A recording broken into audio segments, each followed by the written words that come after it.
Bismillahirrahmanirrahim. Assalamualaikum warahmatullahi wabarakatuh.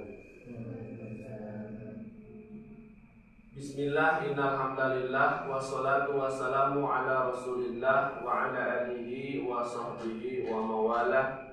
Asyhadu an la ilaha illallah wahdahu la syarikalah wa asyhadu anna Muhammadan abduhu wa rasuluh. Allah tabaraka wa ta'ala fi kitabihil karim. A'udzu billahi samil alim minasy syaithanir rajim. Bismillahirrahmanirrahim. Ya ayyuhalladzina amanu kutiba 'alaikumus syamu kama kutiba 'alal ladzina min qablikum la'allakum tattaqun. Al-ayah. Wa qala Rasulullah sallallahu alaihi wasallam, as-syamu junnah al-habis la nabiyya ba'da. Puji serta syukur kita panjatkan kepada Allah Subhanahu wa ta'ala yang telah melimpahkan segala kenikmatan kepada kita semua, sehingga alhamdulillah pada malam pertama Ramadan ini tahun 2022 kita sama-sama bisa melaksanakan sholat qiyamul lail, sekaligus alhamdulillah atas izin Allah Subhanahu wa ta'ala pada malam ini selain daripada kita melaksanakan sholat sunnah qiyamul lail, kita pun akan membahas kitab, membahas atau mengkaji mengkaji ulang sebuah kitab. Ini disebut dengan Kitabul Adab, kitab yang mencakup tentang adab, tentang etika, tentang tata krama, yang berisi sekitar 50 adab dalam 50 keadaan. Nah, kitab adab ini adalah hasil daripada pembelajaran guru kita, yakni Al-Alamah Al-Habib Zain bin Ibrahim bin Zain bin Sumaid Ba'alawi. Bahkan ada beberapa kitab lainnya, termasuk kitab Fil Adabi wal Adiyati Fil Ahwalil Mukhtalifah. Ini pun tentang keadaan atau doa-doa yang diriwayatkan daripada hadis nabawi dan doa-doa salafus shalihin. Nah, kitab ini Kitabul Adab, ini termasuk salah satu kitab yang dikarang oleh As-Sayyid Muhammad Amin bin Idrus bin Abdullah bin Umar bin Syekh Abu Bakar bin Salim Ba'alawi Al-Husaini rahimahullahu ta'ala. Ini sangat tebal, jadi kita akan membahas tentang adab-adab dalam Islam. Bagaimana seharusnya kita beradab, maka telah dibahas dalam Kitabul Adab ini. Sebelum kita mulai, kita kirim suratul Fatihah dulu kepada beliau pengarang daripada kitab ini, sekaligus kepada guru-gurunya. Ini sebagai bentuk kita tabarukan ilallah. Mudah-mudahan dengan apa yang kita pelajari dan apa yang kita sampaikan suratul Fatihah ini menjadi suatu keberkahan baik untuk diri kita ataupun untuk beliau yang kita kirimkan surah Al-Fatihah. A'udzubillahi minasyaitonirrajim. Bismillahirrahmanirrahim. Ila hadrati Rasulullah Nabi Mustafa Muhammad sallallahu alaihi wasallam wa khulafa'ur rasyidin, wa khususan Tuhan Presiden Sultan Jailani, wa khususan As-Sayyid Muhammad Amin bin Idrus bin Abdullah bin Umar bin Syekh Abu Bakar bin Salim Ba'alawi Al-Husaini rahimahullahu ta'ala. Al-Fatihah. A'udzu billahi minasyaitonir rajim. Bismillahirrahmanirrahim. Alhamdulillahi rabbil alamin arrahmanir rahim maliki yaumiddin. Iyyaka na'budu wa iyyaka nasta'in. Shiratal mustaqim shiratal ladzina an'amta 'alaihim ghairil maghdubi 'alaihim. Oke, yang pertama adalah pembahasan yang pertama adalah adab ketika akan tidur dan setelah bangun tidur. Jadi dalam kitab yang pertama ini pada halaman ke-27, karena halaman 1 sampai 26 dalam Kitabul Adab ini berisi ya tentang biografi penulis atau pengarang, yakni Said Muhammad Amin bin Idrus. Ya. Nah, sekarang adab yang pertama ya yang mesti kita ketahui adalah adab ketika akan tidur dan adab setelah bangun tidur. Begitu sempurnanya Islam ya, sehingga mau tidur saja itu ada amalan-amalannya. Ya. Sebagaimana pada halaman 27 disampaikan bahwa ternyata adab ketika akan tidur itu sebanyak 36 ya, 36 ibaratnya adab. Jadi sebelum tidur itu ada 36 hal yang harus kita kerjakan. Jadi itu sampurem-purem nah.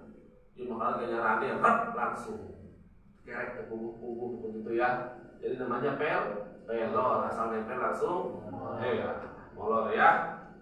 Nah, yang pertama sebelum tidur harus ingat nih para santri rahimakumullah, berdasarkan sabda Rasulullah sallallahu alaihi wasallam, tahiru hadhil ajsad taharakumullah fa innahu laisa min abdin yabitu tahiran illa bata ma'ahu fi syi'arihi malakun la yanqalibu sa'atan minal lail illa qala Allahumma ghfir li abdika fa innahu bata tahiran.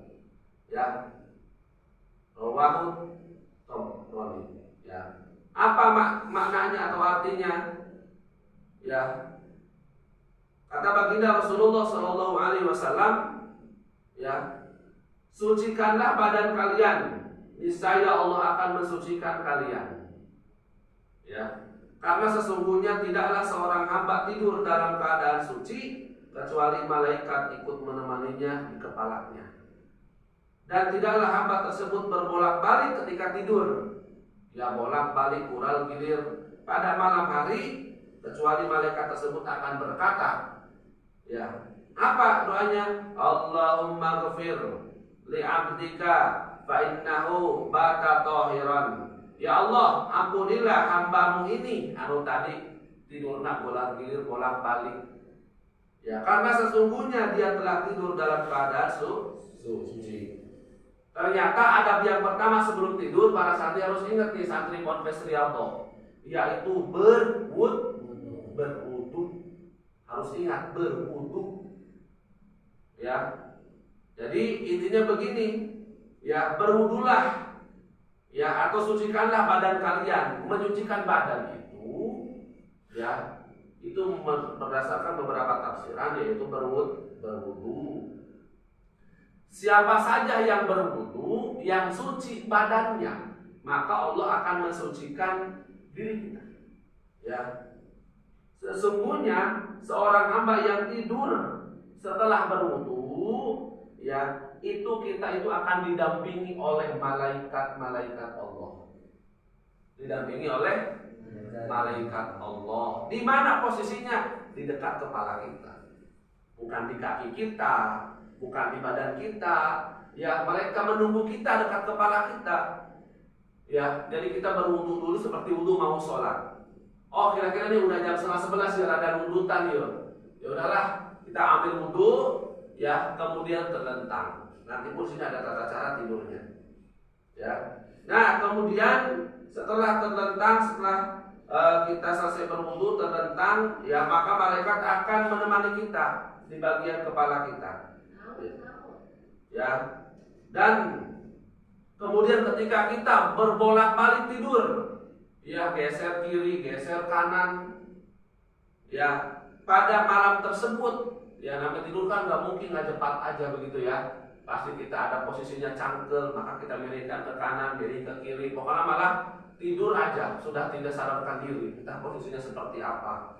Maka ketika bolak-balik inilah, ya akan didoakan oleh malaikat Allah. Ya, Allahumma ghfir li 'abdika fa innahu bata tahiran Ya Allah, kata malaikat, ampunilah hambamu ini. Siapa? Kita yang sedang tidur dalam keadaan suci. Didoakan oleh malaikat. Karena sesungguhnya dia telah tidur dalam keadaan suci. Gitu ya. Itu hadis riwayat Imam Tabrani. Dalam hadis yang berikutnya, yang sedikit lagi, ya, an Abi Darda, ya radhiyallahu taala anhu, mauqufan, idana mal'atu ala taharatin rufi'a ruhu ilal arshi. Ya, hadis riwayat atau rawahul Ibnul Mubarak wa Baihaqi. Ya, apa maknanya?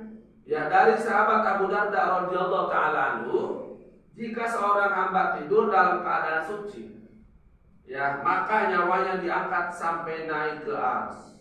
Wah, luar biasa.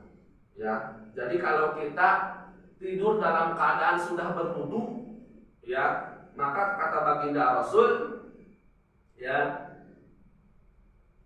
nyawa kita itu akan diangkat, ya, oleh Allah Subhanahu wa taala sampai naik ke arasnya Allah. Ya, artinya kita dimuliakan. Nyawa kita dimuliakan. Badan mungkin ada di bumi, tapi nyawa kita ada di arsy. Ya, di atas. Begitu ya. Kemudian hadis yang terakhir ini yang berkenaan tentang berwudu. Ya, an Abi Darda radhiyallahu taala anhu mauqufan, inna nafsa ta'ruju ila Allah taala fi manamiha fama kana tahiran sajada tahtal arsh wa ma kana ghairu tahirin taba'ada fi sujudihi wa ma kana junuban lam yu'dan laha fi sujud. Ya, rawahul Hakim wa Tirmizi. Apa maknanya? Ya, dari sahabat Abu Darda radhiyallahu taala anhu, sesungguhnya inna nafsa ta'ruju ila Allah taala fi manamiha. Sesungguhnya nyawa seseorang naik menghadap Allah Subhanahu wa taala. Nyawanya sudah naik kepada Allah ketika kapan? Ketika seorang hamba itu sedang tertidur. Fama kana tahiran sajada tahtal arsh. Jika dia dalam keadaan suci, maka dia akan bersujud kepada Allah di bawah arsy-Nya Allah. Wa makana ghairu tahirin, ya, taba'ada fi sujudihi wa makana junuban. Ya, dan jika dia tidur tidak dalam keadaan suci, tidur tapi tidak wudu dulu, ya, maka dia menjauh tatkala sujudnya. Ya. Dan jika dia tidur dalam keadaan janabah, ya, junub, keadaan junub, ya, entah itu apa, yang pasti salah satu. Kenapa disebut dengan junub? Karena kita dalam keadaan apa ya, berhadas besar, begitu ya. Maka dia tidak akan diizinkan untuk bersujud. Jadi intinya, garis besarnya adalah kita disunnahkan untuk berwudu sebelum tidur. Ya. Nah, demikian yang dapat disampaikan. Ya, barakallahu fikum, ihdinas siratal mustaqim. Wassalamualaikum warahmatullahi wabarakatuh.